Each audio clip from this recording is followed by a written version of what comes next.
Welcome to the show, Brannen Temple. You are a three-time Grammy Award-winning drummer. You started out playing drums at the tender age of 10, and you're best known for drum acts like Eric Burdon, Robben Ford, Eric Johnson, and more recently, Ruthie Foster. In 2020, you were part of the studio band with guitar vocalist Gary Clark Jr. and received a Grammy Award for Best Rock Performance, Best Contemporary Blues Album, and Best Rock Song for the album and song titled This Land. There's so much more to talk with you about, Brannen. Thank you so much for joining us. Please do tell us more. Well, thank you so much for having me. It's a pleasure to meet you, and it's good to see you again, Brother Jett. Wow, what a great time we're about to have, man. So thank you so much. I'm coming to you from Austin, Texas, which is my hometown. You know, everything is beautiful, man. I cannot complain one bit. Austin's a big music town, isn't it? You know, here's the thing. So at one point, someone in city legislation deemed this the live music capital of the world. Now, that's a very controversial statement, especially to those of us that live here, because, you know, it's just more of the capitalistic sort of rhetoric that doesn't necessarily trickle down to those artists who spend their time developing their craft, as well as who have made the city what it is. You know, if we go back to times of what's known as the Chitlin Circuit, this was a major stop-off, you know, where groups or artists like Bobby Blue Bland got a start. Little known fact, Ella Fitzgerald used to play here, Joe Tex, Duke Ellington, Count Basie, they all played on the Chitlin Circuit right here in Austin, Texas, which later gave way to the musicians of the likes of Stevie Ray Vaughan and his brother Jimmy Vaughan and various creatives of that sort. Yeah. Now, did I hear you was playing with an orchestra just recently? Yes, and quite amazing. So one of my heroes and mentors, a jazz trumpeter by the name of Hannibal Lokumbe, who is originally from Texas. This is basically his life's work, where he's written an opera called the Jonah People. It's quite amazing. It just speaks of the Middle Passage from slavery all the way up through all the things that were done to African Americans or, you know, Africans, the birth of bebop jazz, and sort of turning all of that struggle into the triumph of creativity and longevity. And it's a wonderful piece with so much incredible talent. And I was very just thankful and blessed to be a part of that. One of the sayings or slogans for that thing is to come as you are and leave transformed. And that I definitely did myself. Now, you write music too, right? I do. Thank you. Primarily, I like to call it Black American music. That can come out of, you know, jazz. That can come out of blues. That can come out of rock and roll. And all of the amalgams that were created right here in the United States of America. And a lot of those styles, of course, being first forged, you know, through gospel, the field holler and gospel, through African-American music, and just the musicians who are here in America, all of the blended melting pot of people. What kind of instrumentation do you use on your own music? Everything. It just ranges from modern instruments, you know, meaning drums, bass, guitar, keyboards, that sort of thing. Older instruments, whether those are, you know, woodwinds or horns or strings, and of course the human voice, which is the oldest of the instruments. Yeah, and is there lyrical content? Yes. So there's a record that may best showcase some of the writing, stylistic things that came from either myself or from a group that I had together in about 2004, during 2004. But this one record is 2015, and the band of mine called Temple Underground. That particular record, which is called New Dawn, was just a collaborative effort between myself and the gentleman that, you know, performed in that record. And we did what I feel is a great job. I'm very proud of that release. Is it available? It is available, you know, iTunes and those sorts of streaming online places. I believe it's even on YouTube, you can find it. You mentioned briefly there that you were in or are in Temple Underground. You were actually in several bands. Can you tell us a bit about the different bands that you're in and what you get up to with those? Oh, well, great. Well, you know, since primarily I am a drummer by trade, you know, percussion, so many times I'm not necessarily leading my own bands. But I guess currently, you know, just working with Hannibal and Ruthie Foster, who is an amazing vocalist, songwriter in her own right. And, we've done some touring here lately, mostly just in the United States. Mhm. And then a lot of things have been pickup. There's an organist that I work with, a gentleman that plays the Hammond B3, Mr. Red Young. Mhm. And we have a band together, and a lot of pickup things over the years with anybody from various genres, from blues to R&B jazz, to traditional jazz, pop music. In fact, when Brother Skyler Jett and I met, it was in Napa, Napa, California, which is, I believe, where you were living at the time. That's the wine country. Right, the wine country. So it was an extraordinary evening. And I was there with a group called the Courtyard Hounds at that particular time. And that was more of an off-side project of the Dixie Chicks, or now known as the Chicks. So that was an extraordinary time. So I've been able to sort of bounce around, and thankfully I've been gifted the ability to be able to play many different styles of music, with various genres over my life. Siblings, are they talented as well? In their own ways. My parents were they were not musicians themselves, but they were very instrumental in creating opportunities and allowing us our own walk. So I have three older sisters, so I'm the youngest and the baby boy, as they say. Yeah. And my oldest sister, she's actually doing some creative things right now, some various roles in acting, just kind of minor roles at this point, but things that are actually current and on TV or streaming, as they say. Yeah. At this point.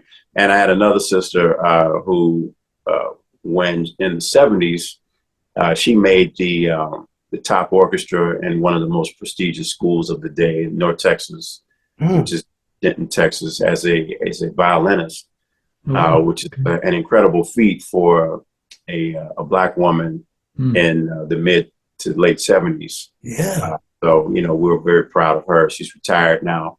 And another sister who lives out in the DC area, and she played flute. So we all had our musical background, and we came from educators, and my dad was a star athlete. So the thing that you see in the back here, this purple, was the alma mater of my parents, Houston Tillotson College, which was one of the first all-Black colleges of the day, which is now a historic Black college and a university. So shout out to them. Yeah. Your dad was in the sports. Oh yeah, basketball, all the sports. He was a hooper and did well, and ended up in the Hall of Fame of which is called the PVIL. I want to give them a shout out too, because it's all of the Black athletes that became celebrated from the 50s and 60s and 70s in that sort of era. Taking it back a little bit to the music side of things for you, Brannen, I cannot not mention that you've also worked with the likes of Janet Jackson, Rose McGowan, Sheena Easton, Shaka Khan, Jimmy Vaughan, just to drop a few names in there. I mean, you've had so it would seem, you've been blessed, as you see, with all these kind of people you've been able to work with. Was that, I suppose, a little bit of right place, right time for you, or how did that all come about for you? Everything is, in my humble opinion, is divinity. I was blessed with various gifts, and steps in my life just seemed to line up. I don't think I really pushed for anything to happen. My time with, for instance, Shaka Khan, just sort of came out of working with Sheena Easton, and throughout my entire life, and I think that everybody can attest to this. We all have champions, or people that support us, or people that want to see us do well. And it just so happened that a lot of those people were influential and could, sort of get me with the right people. It's just been a great journey, worked with the likes of Patrice Rushen and various, just beautiful talents of, all sorts. And I'm just grateful. Tell us, man, who's some of your favorite social conscious music artists? I see where we're going. I love that. So really, when it comes down to it, when I think of artists that really inspire me, these are people that are in tune to their own struggles or their own walk or the ancestral walk, the things that have come before them. Especially with African Americans in America, I really feel like most artists are inspirational and globally creative. Everything starting from like the gospel or starting from the struggle. It's really important to really understand, you know, the likes of Charlie Parker and Dizzy Gillespie and that music being in its own way protest music. Yesterday we spoke about Marvin Gaye and artists like this. Of course, that's widely known as protest music and rightfully so. Things that were happening with the Vietnam War and protests there, civil rights here on our own land, and everything that was going on with racism and the ending of Jim Crow and moving into civil rights era and all of those things that are happening. So any of the artists that came after that, whether it was the funk of James Brown, who was very much a... Say it loud, I'm black and I'm proud. Exactly, you know, everything that came after him. And, you know, all the way through a band that you might have heard of, the Commodores. Ever heard of them? I don't know if you ever heard of those Rings guys. a bell.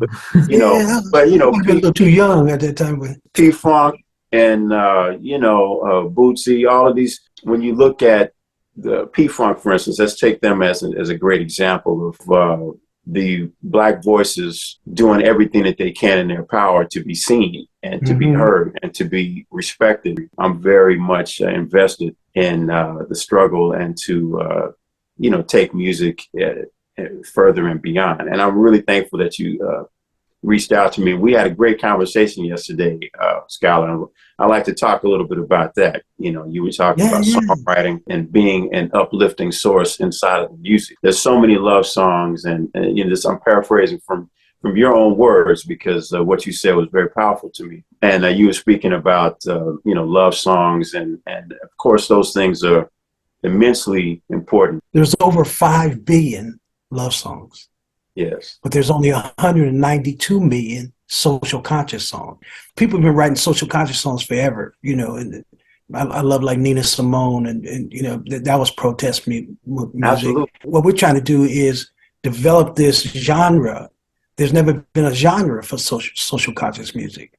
If we put a lot of positive music out right now, that's going to scare all the bad news outlets because that's how they make their money. But we start putting positive music out because life ain't all bad. Right on the back of what you're saying, we can go back to the heyday of hip hop. Of course, coming out of the South Bronx in the 70s and moving through the 80s and becoming more commercial with the likes of Run DMC, who was very powerful, you know, in my opinion. Like to take music and strip it down to the message and the drums. And if that ain't African, I don't know what is. So, I mean, let's be real about that. Of course, they had the bigger hits with, you know, Aerosmith and beyond. And then at that point, there was a shift in the music, Rakim and then Public Enemy. And so when Public Enemy came into play, that was conscious music. You know, Brand Nubian and native tongue groups like Tribe Called Quest and groups like that, you know, it was moving towards a conscious movement. What happened was they saw that they could monetize this music.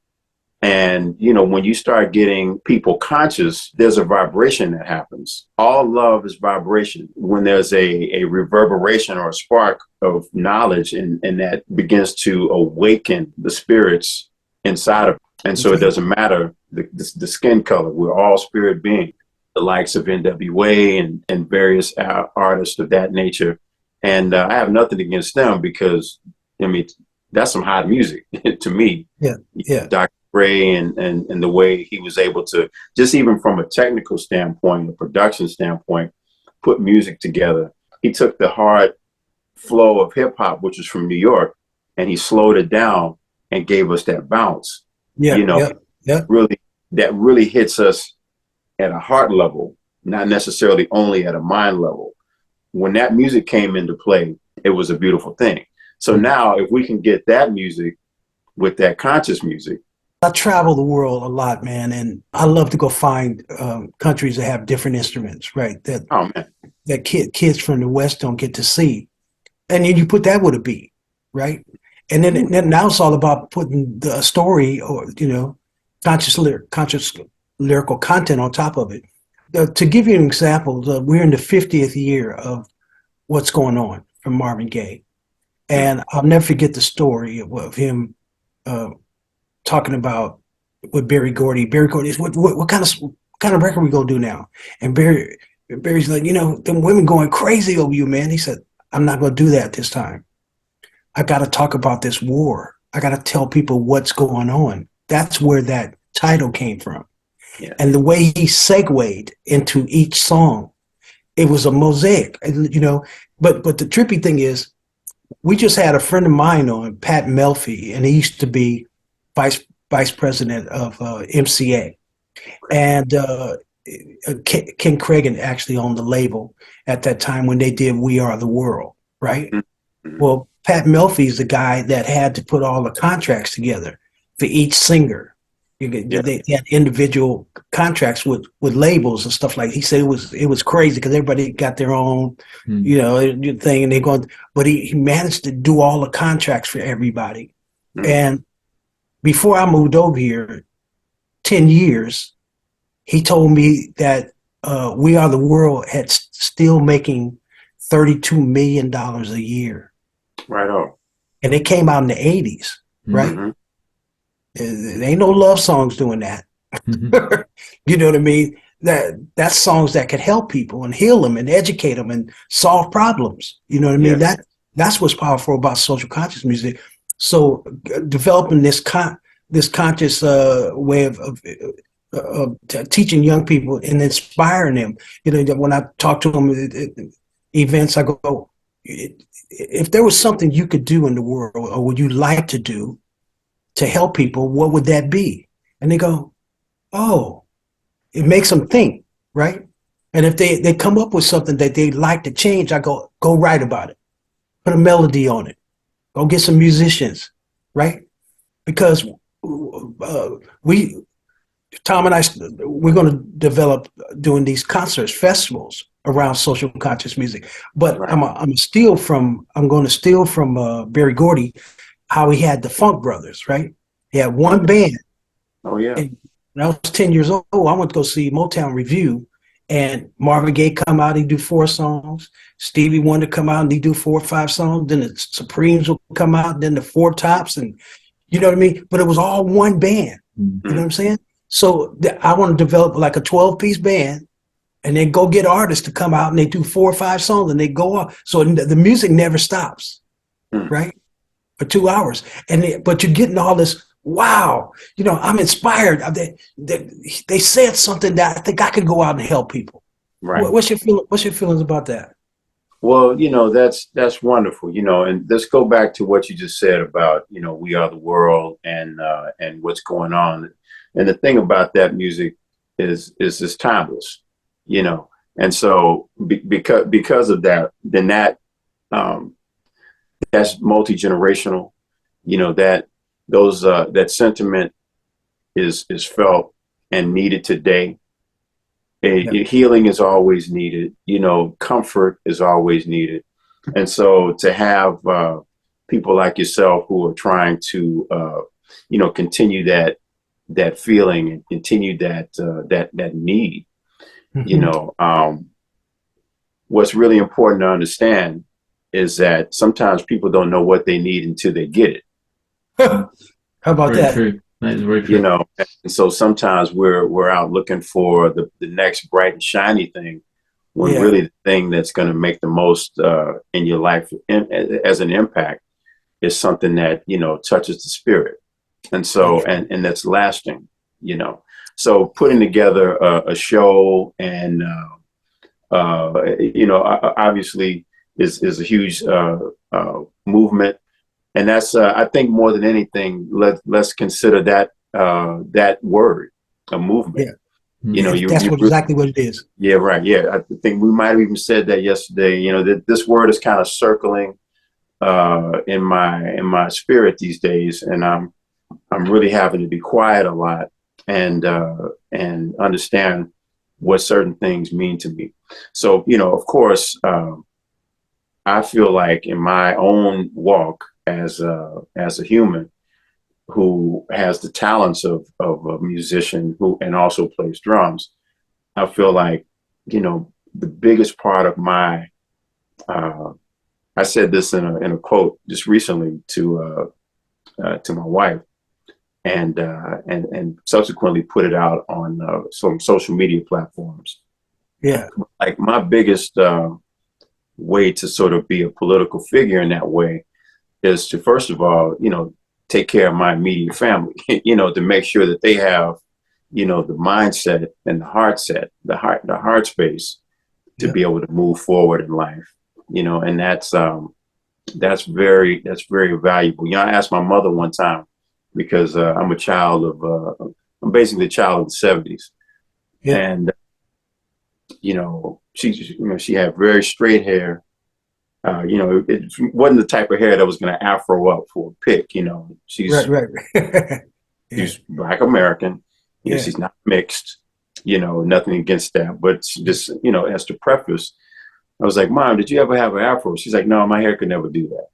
And I said, okay, well, did you ever, march or do any of those things? And she was like, well, I wrote for the NAACP, which she did. And I was like, wow, okay. And I was like, well, why weren't you ever kind of in the streets? And I was on that militant thing, trying to figure out, certain aspects of myself when I was in my early 20s, late teens. And she was like, I was too busy, putting y'all through school, taking care of y'all. That was my activism. So How about that?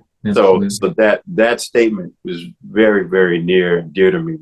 And so that's the first part of my idea. The next part of my idea, of course, is friends and family.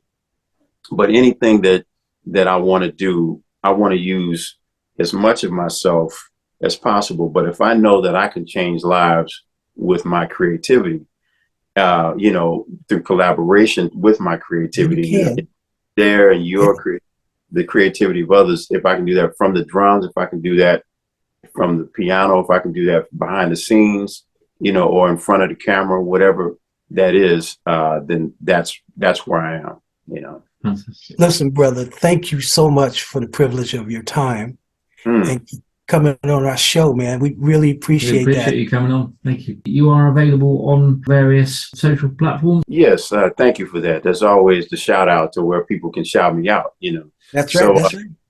Of course, Facebook. So my name, of course, you'll see there, Brannen Temple. Instagram is on B-Temp Drum. So that's a handle there.